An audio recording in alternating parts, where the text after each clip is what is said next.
एक व्यक्ति जीवन में हर प्रकार से निराश हो गया था। लोगों ने भी उसे मनहूस के नाम से बुलाने लग गए थे।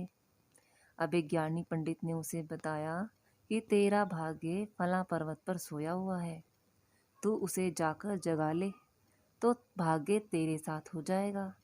बस दोस्तों, फिर क्या था, वो तो चल पड़ा अपना सोया भाग्य जगाने। रास्ते में जंगल पड़ा तो एक शेर उसे खाने को और लपका।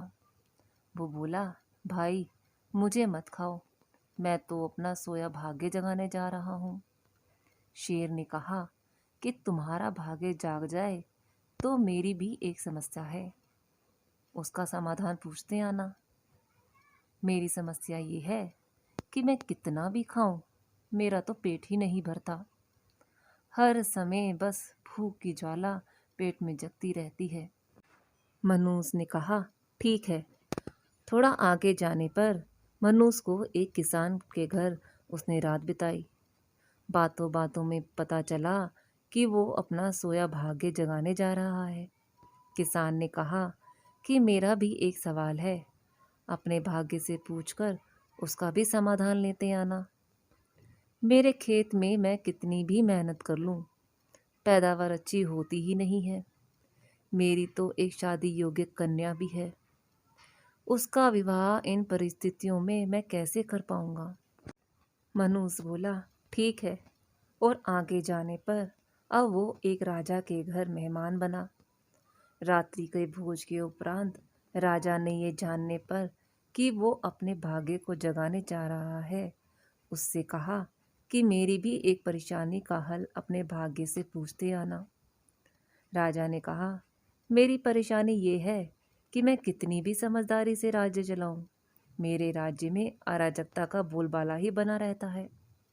तो मनूस ने उससे भी कहा, ठीक है। अब वो पर्वत के पास पहुंच चुका था। वहां पर जाकर उसने अपने सोए हुए भाग्य को झिंझोड़ कर जगाया। उठो, उठो, मैं तुम्हें जगाने आया हूँ। उसके भाग्य ने एक अंगड़ाई ली और उसके साथ चल दिया। उसका भाग्य बोला, अब तो मैं तुम्हारे साथ हरदम रहूंगा।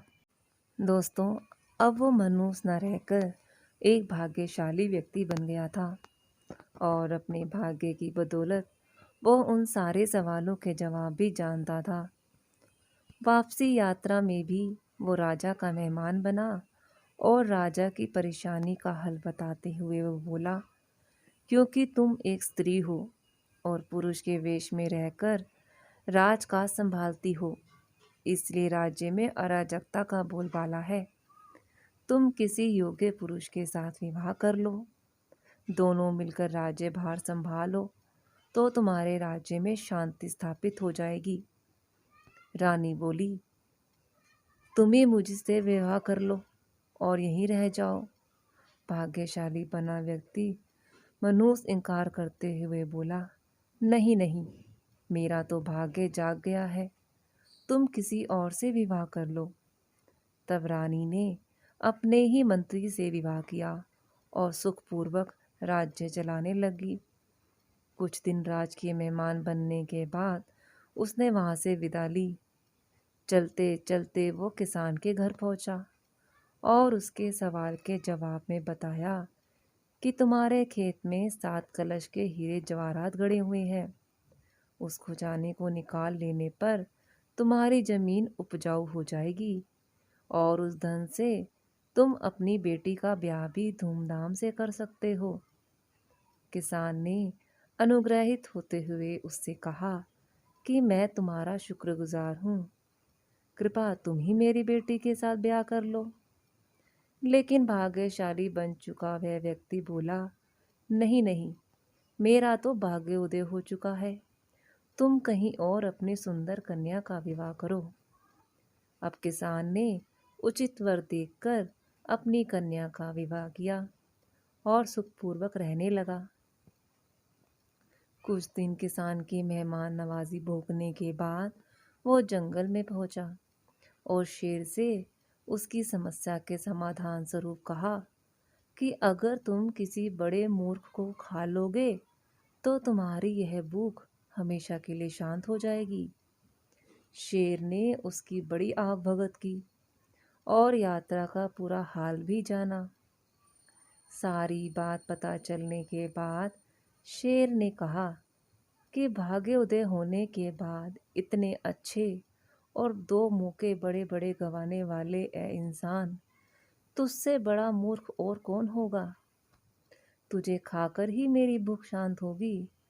और इस तरह वो इंसान शेर का शिकार बनकर मृत्यु को प्राप्त हो गया। यही हाल दोस्तों उन लोगों का है जो सदैव अपने भाग्य को कोसते रहते हैं। अगर आपके पास सही मौका परखने का विवेक और अवसर को पकड़ लेने का ज्ञान नहीं है, तो दोस्तों भाग्य भी आपके साथ आकर आपका कुछ भला नहीं कर सकता। जीवन में बदलाव के लिए आप भी भाग्य को कोसना बंद करें और प्रभु द्वारा दिए गए सही अवसर की पहचान करें।